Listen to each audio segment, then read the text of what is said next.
Halo, selamat malam. CNN Indonesia Redaksi Malam kembali hadir dengan beragam informasi terkini bersama saya Ayu Rahmawati. Dan kita mulai CNN Indonesia Redaksi Malam selengkapnya.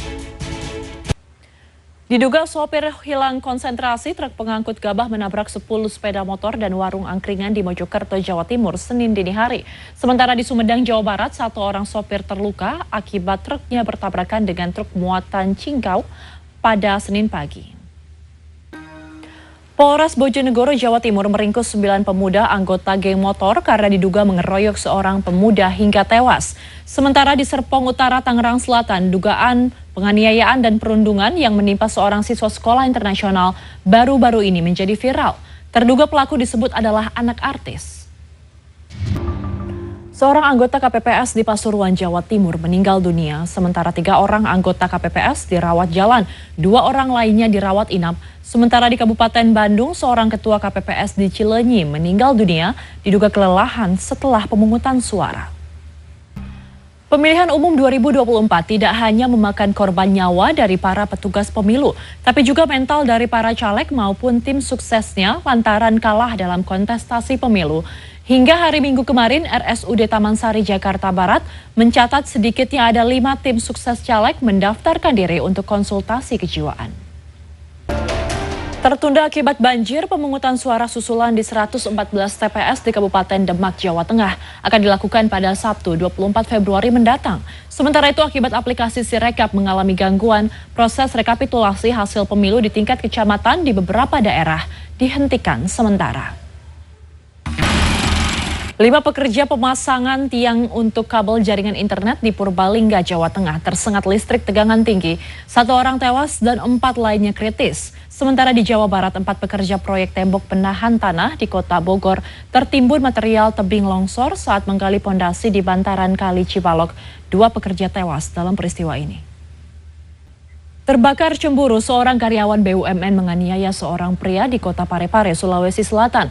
Korban yang merupakan sopir angkutan terpergok mengantarkan istrinya. Informasi ini akan kami rangkum dengan temuan jasad pria di sungai yang diduga merupakan korban pembunuhan dalam kilas kriminal.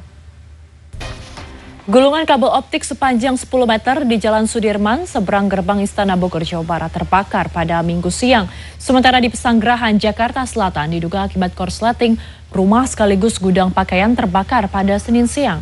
Berikut informasinya dalam Kilas Metropolitan. Unjuk rasa mengawal pemilu damai yang digelar sekelompok mahasiswa dan pemuda di depan gedung Badan Pengawas Pemilu Bawaslu RI di Jalan MH Tamrin, Jakarta Pusat Senin siang diwarnai ketegangan. Ketegangan dipicu saat mereka dihadang oleh massa yang menolak pemilu curang. 50 makam di TPU Desa Belimbing Besuki Situbondo terpaksa dibongkar karena masuk dalam lahan proyek pembangunan eksit tol Besuki Probowangi. Informasi ini akan kami rangkum dengan peristiwa penemuan mayat pria dengan posisi kepala tertanam lumpur selokan di Jalan Kertajaya, Surabaya, Jawa Timur dalam Kilas Peristiwa. Kita ke informasi dari mancanegara, 900 ton baterai litium yang akan didaur ulang di gudang di kota Viviers, Perancis terbakar. Sementara di Virginia, Amerika Serikat, ledakan terjadi di sebuah rumah diduga akibat kebocoran di tangki bawah tanah. Selengkapnya dalam International Minute. Di Peru, lebih dari 40.000 penari menggunakan kostum warna-warni merayakan Festival Candelaria.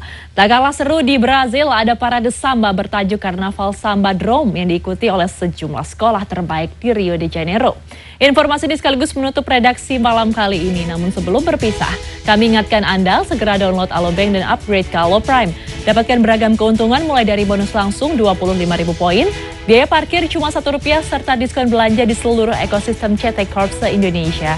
Saya Ayu Rahmawati pamit undur diri. Terima kasih atas kebersamaan Anda. Sampai jumpa.